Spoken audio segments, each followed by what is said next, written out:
আমিন। আল্লাহ রাব্বুল আলামিন বলেন এরপরে প্রিয় বান্দা হতে হলে কি, ওয়ালা ইয়াকতুলুনান নাফসাল্লাতী হারামাল্লাহু ইল্লা বিল হক। হত্যাকাণ্ডের সাথে জড়িত থাকা যাবে না। কি কাণ্ডের সাথে? আজকে টিভি খুললে, পেপার পত্রিকা দেখলে, ফেসবুক ইউটিউবে খালি মরে না, মেরে ফেলে না, এমন নিউজ একদিন, মানে এই ধরনের নিউজ ছাড়া একদিন গেছে এই ধরনের দিন আমরা কি পার করতে পারি? কেন পারি না ভাই, কেন পারি না? কার হুকুম এই দেশে জারি নাই? বলেন কার হুকুম জারি নাই? আল্লাহর বান্দা মেরে ফেলে হাইকোর্ট থেকে জামিন নিয়ে চলে আসছে, হয় কি হয় না? এবার আসেন, আমি গোলাম কিবরিয়া হুজুর, আমাকে মেরে ফেললেন, দিয়ে আমার পরিবারকে 1 লাখ টাকা দিয়ে দিলেন। তো দাঁড়ির এক পাল্লায় 1 লাখ টাকা, এক পাল্লায় আমার জীবন সমান হবে? সমান হবে? এবার আসেন, যদি এক পাল্লায় আমার জীবন আর আমার হত্যাকাণ্ডের সাথে যে যে জড়িত ছিল সবার ফাঁসির রায় এবং কার্যকর সবার জীবন, আমার জীবন এক পাল্লায়, যে মেরেছে তাদের জীবন এক পাল্লায়, এবার কি হলো? বলেন বলেন কি হলো? আপনি আমার একটা পা কেটে নিলেন, দিয়ে সমাজে বসে একটা তাইরে নাইরে নাই করে একটা বিচার করে দিলেন, কি বলেন? এবার আসেন, এক পাল্লায় আমার পা, আরেক পাল্লায় 10,000, 20,000, 30,000 টাকা, সমান হলো? নাকি আরেক পাল্লায় ওর পাটা কাটে এক পাল্লায়, যার পা কাটছে ওর পা এক পাল্লায়, তাইলে এবার কি হলো? বলেন এবার কি হলো? তানরে যদি এইভাবে বিচার করা হতো, আল্লাহর কোন বান্দা কাউকে থাপ্পড় মারতে 10 বার ভাবতো, কথা কি ঠিক কিনা? হত্যা তো দূরের কথা, হত্যা করা তো দূরের কথা, পরিকল্পনা করা তো দূরের কথা। আল্লাহ বলছেন হায়াতের মালিক আমি, এই হায়াত নেওয়ার মালিকও আমি। এই জন্য আত্মহত্যাকারী জাহান্নামী বলে হাদিসে এসেছে, কারণ জান দেনেওয়ালা আল্লাহ, আপনি ইচ্ছে করে নিয়েছেন। এই জন্য হাদিসের ভাষা হলো আবাদান আবাদা। কেউ যদি আত্মহত্যা করে সে সারা জীবনের জন্য কোথায় যাবে?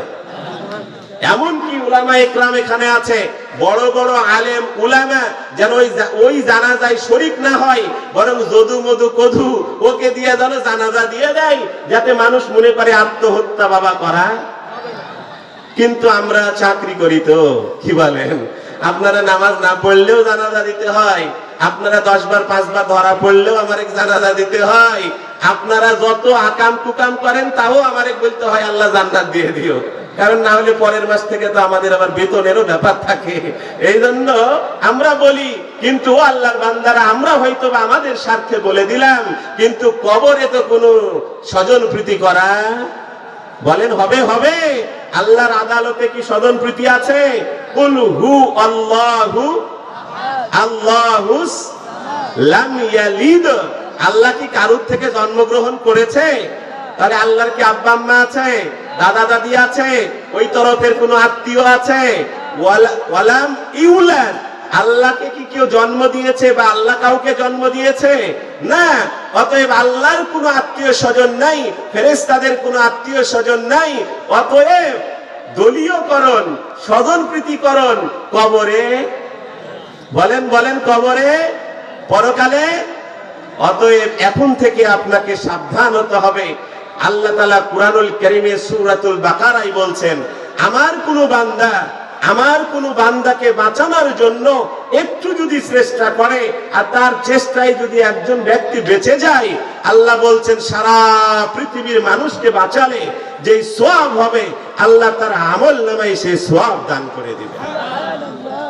কিন্তু বড় আফসোস, পোল্ট্রি মুরগির পিকআপ অ্যাক্সিডেন্ট করেছে রাস্তায়, ড্রাইভার আর হেল্পারকে না বাঁচায়া মুরগি লিয়া দৌড়াদৌড়ি করে, আছে না নাই? তরমুজের গাড়ি অ্যাক্সিডেন্ট করেছে, ড্রাইভার আর হেল্পার ভিতরে আটকা পড়ে আছে, তরমুজ লিয়া দৌড়াদৌড়ি করে, আছে না নাই? কেন করতে পারে? কার ভয় নাই? বলেন কার ভয় নাই? রাস্তায় অ্যাক্সিডেন্ট হতে পারে, ওই মুরগির মালিক কি আমি? ওই তরমুজের মালিক কি আমি? আবার অ্যাক্সিডেন্ট করে চোখের সামনে পড়ে আছে, আপনি টাকা পয়সা মোবাইল নিয়ে চলে গেলেন, ওই টাকা পয়সা মোবাইলের মালিক কি আমি? অতএব রাস্তাঘাটে যদি দেখেন কেউ বিপদে পড়েছে আর আপনার একটু চেষ্টাই আল্লাহর কোনো বান্দা বান্দি যদি প্রাণে বেঁচে যায়, সারা পৃথিবীর মানুষকে বাঁচালে যে সওয়াব হতো, আল্লাহ আপনার আমল নামায় সে সওয়াব দান করবেন। সুবহানাল্লাহ। পারবো তো ইনশাআল্লাহ? এই জন্য মহল্লায় কেউ ক্যান্সারে আক্রান্ত, কেউ প্যারালাইসিস হয়ে গেছে, বা এমন অসুখ হয়েছে নিজে চিকিৎসা করতে আর পারছে না, যা ছিল সে